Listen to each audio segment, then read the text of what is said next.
Cuando Adrián me dijo de participar de esta mesa, lo primero que fue una emoción muy grande, porque cuando yo empecé, hace como 4 años que escuché el término Big Data, por ahí como le ha pasado a muchos en una publicidad, no sabía ni qué era, yo había estudiado contabilidad y era algo que me había llamado la atención. Y en ese momento cuando me puse a investigar no había información en internet, no habían eventos, no había nadie que hablara de su experiencia, encontraba personas solo que hablaban inglés y en Estados Unidos, y bueno, empecé a seguir a estas personas porque por suerte sabía inglés. Pero cuando Adrián logró esto, para mí fue increíble porque poder transmitir, poder ayudar a otras personas que quieren empezar y que tengamos varias personas que están dispuestas a contar su experiencia, me parece magnífico. Y bueno, más que nada increíble lo que logró Adrián y agradecerle por haberme incluido en esta primera mesa. Así que muchas gracias, Adrián. Y la idea de esta primera mesa es hablar de cómo iniciar en analítica y datos en general. Y vamos a tener a 3 ponentes. En primer lugar a Rosa Gil, que pase por favor. Y bueno, Rosa es Data Scientist en Naturgy y ella se desempeña en el equipo de Business Intelligence. Ella vivió en Mallorca durante 18 años, yo también ahora estoy viviendo en Mallorca. Ella ahora está viviendo en Barcelona y bueno, estudió ingeniería industrial, le gusta correr, le gusta hacer deporte, viajar, hacer música. Y más que nada ahora está concentrada en lo que es el sector de energía. Luego vamos a tener a Ambrosio en Gema. Ambrosio es Lead Data Scientist, está trabajando en Bonsoni y actualmente también tiene un libro que se llama Ciencia de Datos para Adolescentes.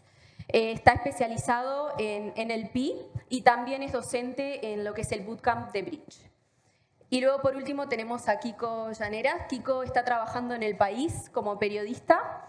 Él también recientemente sacó un libro que se llama Piensa Claro y está más que nada en lo que es la parte del periodismo de datos. Así que, bueno, bienvenidos, gracias. Muchas gracias. Y bueno, la idea es ir haciendo algunas preguntas y que vayamos en orden y que cada uno responda en base a su experiencia. La primera pregunta que yo les quería hacer es ¿cómo fue su camino al iniciar en temas de data? ¿Qué problemas tuvieron? Y bueno, ¿qué consejos darían a personas que también quieren iniciar? Ambrosio, si quieres empezar. Sí, por supuesto. Pues nada, a ver, mi camino va en la línea que ha dicho antes Catalina, ¿no?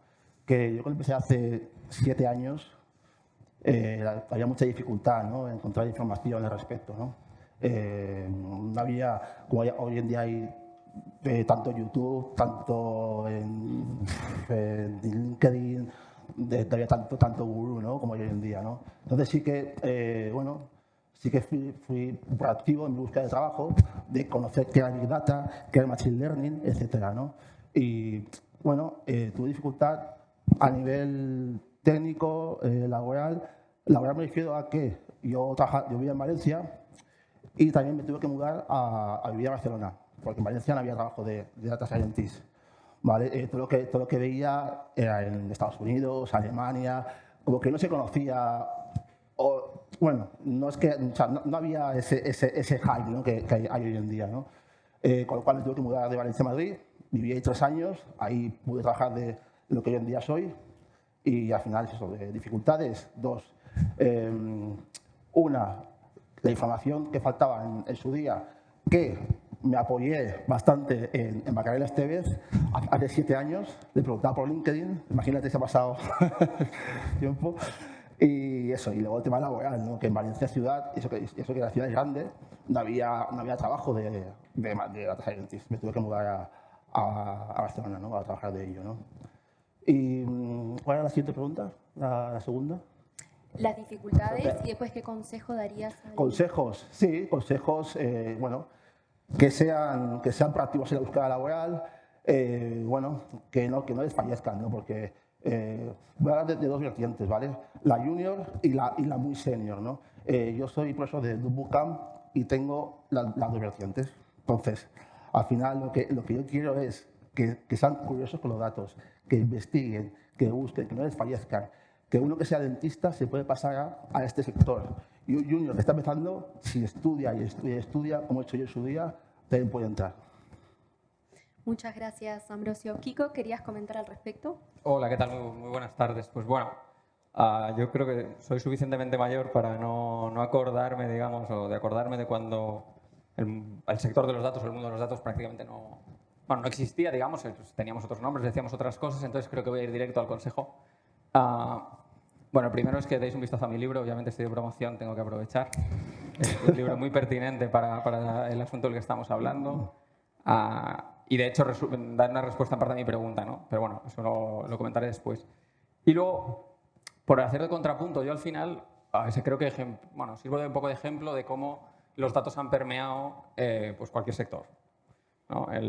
Probablemente los últimos o unos de los últimos en los que han ido ocupando espacio es el periodismo. El periodismo es un campo de tradición de letras, como sabéis, percibís y como es evidente. Y ahora hay periodista de datos. O sea, yo todavía tengo el apellido de ser periodista de datos porque aquello es como semi-nuevo, ¿no? Es un poco ridículo que sea nuevo, pero esa es la realidad del sector y de algunos más, ¿no? Entonces, desde ese contrapunto, yo creo que lo que os puedo animar es, bueno, si venís de que tenéis un perfil técnico, tenéis estos conocimientos de programación, de análisis, luego podemos hablar un poco más de esto, creo que un muy buen complemento y que a menudo se le presta poca atención. Estuve 10 años en la docencia antes de esto, entonces creo que en la universidad esto tampoco lo hacíamos muy bien, es la comunicación. O sea, es pensar en comunicar. Aquí el atajo tradicional es pensar que comunicar es, bueno, yo ya tengo una serie de resultados o tengo, pues no sé, he hecho tales hallazgos en este análisis con mis datos y tal, y ahora tengo que hacerlo así un poco para idiotas, ¿no? Para que la gente lo entienda o a la gente le interesa porque la gente realmente es horrible, ¿no? No ese es el enfoque al que yo os empujaría. Yo creo que tenemos que pensar que la atención se ha vuelto un bien absolutamente escaso. O sea, que estéis todos aquí hoy es mágico. O sea, la gente tiene un millón de cosas que hacer.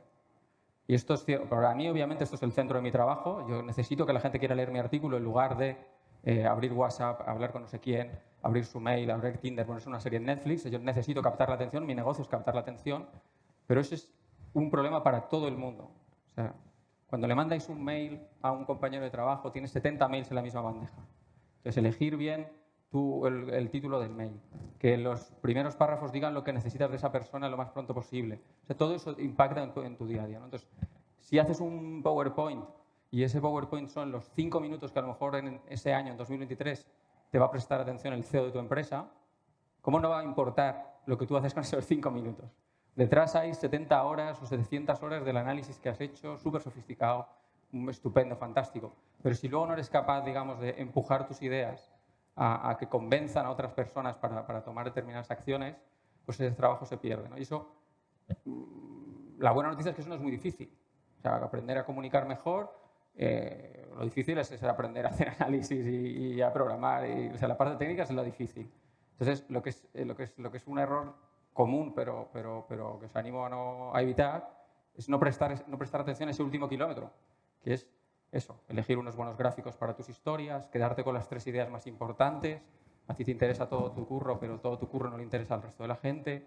No hacer tanto making of y contar efectivamente qué va a hacer por mí esto que has hecho tú. O sea, pensar en la audiencia. Entonces, ese es el primer consejo que os puedo dar. Y a mí, desde luego, me ha funcionado. Y creo que hay todavía mucho nicho para serle útil a otra gente. Muchas gracias, Kiko. Rosa, ¿querías comentar un poco? Sí, yo quería comentar lo que ha dicho antes Caterina, que he estudiado Ingeniería Industrial en la Politécnica de Cataluña. Y sí que es verdad que siempre he estado muy vinculada en el mundo de la energía y de los datos. Hace 10 meses me incorporé al departamento de Business Intelligence en Naturgy. Y bueno, también quería compartir con todos vosotros pues, un poco la dificultad que tuve, y es que yo, por ejemplo, sí que cuando entré sabía programar en Python, pero no en SQL, y me encontré que era el lenguaje que utilizaba el departamento. Entonces, claro, yo al principio pues iba muy perdida. Y pues poco a poco, sí es verdad que he tenido el acompañamiento de todos mis compañeros y de mis responsables, y poco a poco te das cuenta de que vas cogiendo cómo funciona, cómo están organizando, entiendes bien la estructura de los datos. Y bueno, yo con esto lo que quería decir es animaros y que no tengáis miedo a introduciros en este mundo por no saber un lenguaje o por no saber utilizar una herramienta, que al final es un mundo que es muy nuevo y que las empresas están acompañando en el camino. y que lo importante es que estéis dispuestos a meteros y aprender todo lo que haya que aprender.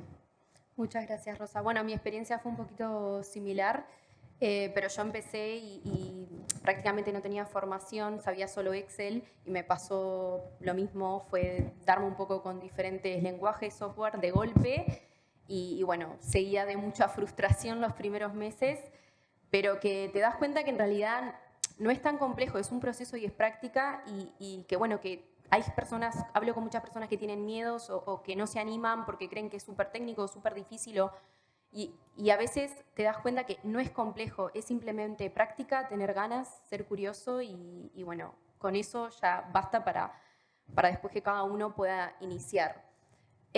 Bueno, quería dar paso ahora a la siguiente pregunta, que era, ¿qué conocimientos creen que debería tener una persona para empezar en temas de data?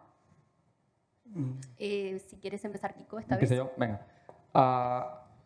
Bueno, aquí con dos abanicos. Yo creo que si la gente que vengáis o digamos que habéis hecho el viaje que estáis comentando, ¿no? O sea, que venís de disciplinas que no son técnicas, yo es mucha gente que tengo alrededor, ¿no? Que son periodistas incluso, o sea, cualquier lado. Mi consejo es programar. O sea, si no programas, aprende a programar. Da igual que no vayas a ser el mejor programador de tu equipo, da igual que no acabes programando en el día a día en tu trabajo, sino gestionando personas que programan, da un poco igual, pero es un lenguaje y acceder a un lenguaje te da un millón de posibilidades. O sea, te permite comprender una cosa que si no es como magia, ¿no? Es como, ¿cómo va? ¿Qué es lo que hay aquí detrás? ¿No? Es chino y no tanto, que no sea chino para ti. Eso yo creo que es útil para cualquiera que nos vaya a estar escuchando hoy. Y es, digamos, mi mensaje clave en facultades de periodismo. Si sois, digamos, venís de perfil técnico, ya tenéis este conocimiento, seréis la mayoría aquí. Lo que yo creo que es muy importante es cuidar las habilidades de análisis, ¿no? Porque son unas habilidades un poco resbaladizas, que no caen en el currículum muy fácilmente, ¿no? Porque no sabes dónde meterlas, ¿no? Pero la idea o la motivación es la siguiente. Veníamos de un mundo en el que los datos eran escasos, entonces tener datos te hacía valioso, pero ese mundo ya no existe. O sea, ese mundo pasó. Ahora los datos son abundantes, todo el mundo tiene. Entonces tenerlos no te sirve de nada. Donde empieza a haber diferenciación es en qué haces con ellos y sobre todo en qué no haces, ¿no? Cuando no confundes, no sé, obviamente, no confundir correlación y causalidad, este tipo de conocimiento, saber lo que es un sesgo de superviviente o saber lo que te puede provocar un cerco por colisión. O sea, esta idea de todo lo que dicen y casi más importante, lo que no dicen unos datos, o sea, las conclusiones que puedes sacar y las que no, creo que es un conocimiento a buscar.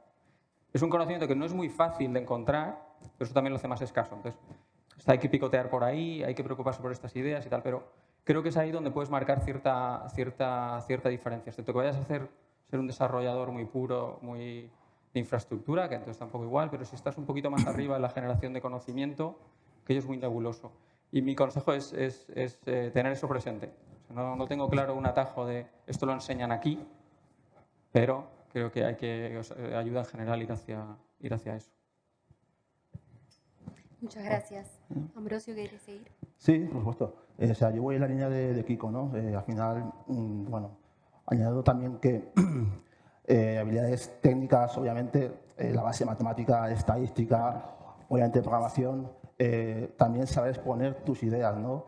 No vale hacer un algoritmo y luego no saber explicarlo, ¿no? Con lo cual es trabajo casi perdido, ¿no? Se puede decir, ¿no? Todas las habilidades, tanto técnicas, matemáticas, estadística, programación y sociales, de comercial, de saber explicar lo que haces, ¿no?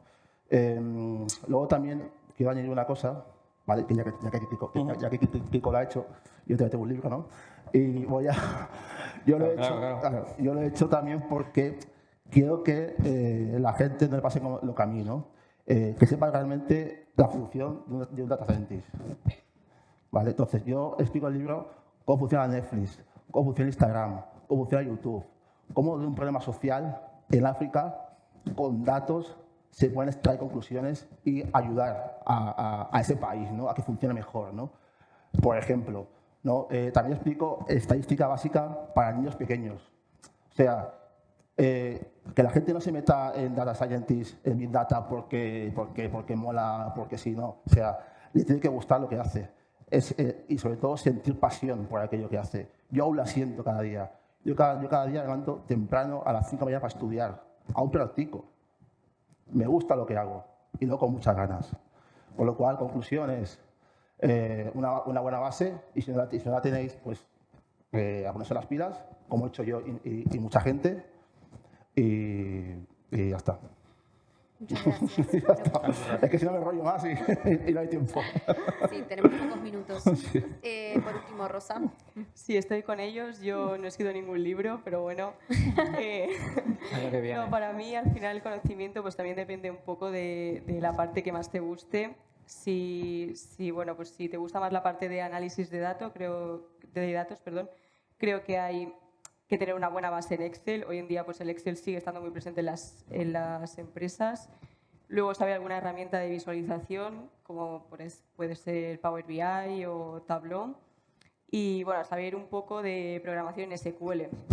Si también te gusta la parte de modelos de datos y predicción, y aquí sí creo que es más importante la programación en Python y R, y lo que han dicho mis compañeros de unas matemáticas básicas. Al final siempre pensamos, no sé programar la programación, pero sí que es verdad que hay un mínimo de estadísticas que hay que entender para saber interpretar los datos y saber interpretar lo que estás al final aplicando. Y bueno, sí que es verdad que al principio es muy complicado saber qué parte te gusta. Yo, mi recomendación, así para la gente que no lo tenga muy claro, diría que es ir de la herramienta más sencilla a la más complicada, que suena fácil, pero bueno, que hay muchas veces que tendemos a complicarnos la vida. Entonces, pues yo haría esto, de una buena base de Excel, visualización, SQL y luego ya Python, R y matemáticas. Y que bueno, que si aprendéis una herramienta o un lenguaje, pues no os frustréis si luego entráis en una compañía y utilizan otra, porque tenéis la capacidad de mirar el conocimiento. Es más importante al final pues saber lo que quieres hacer que no la herramienta en sí que utilizas. Gracias, Rosa. Yo quería agregar un poquito también sobre lo que dijeron y bueno, que tenemos muchas ramas. Las personas normalmente no están bien informadas y a veces nos confunden los conceptos, pero tenemos muchísimas áreas para trabajar en datos. Hay gente resolviendo grandes problemas, como dijo Rosa, con quizás herramientas muy simples. Hay personas que usan solo SQL y visualización, hay personas que usan mucho Python, hay personas que predicen, hay personas que usan inteligencia artificial. Saber las opciones que hay es importante también, porque a veces creemos que solamente tenés que ser súper crack programando para lograrlo, y a veces empezar con herramientas más básicas para personas que no tienen carreras técnicas es como el puente hacia después irte especializando. Conozco mucha gente que empezó en Business Intelligence, Data Analytics más sencillo, visualizaciones, y fue migrando a Machine Learning, a predicciones, al puesto de Data Scientist y luego incluso más especialización. Entonces, sepan que hay muchas opciones, que todos podemos empezar diferente y que bueno, y que es eso, al final, al principio vamos a estar frustrados, pero es parte del proceso, pero les aseguro que es muy gratificante. Así que bueno, muchas gracias a todos y bueno, hasta aquí la mesa redonda. Gracias. Muchas gracias. Muy buenas tardes.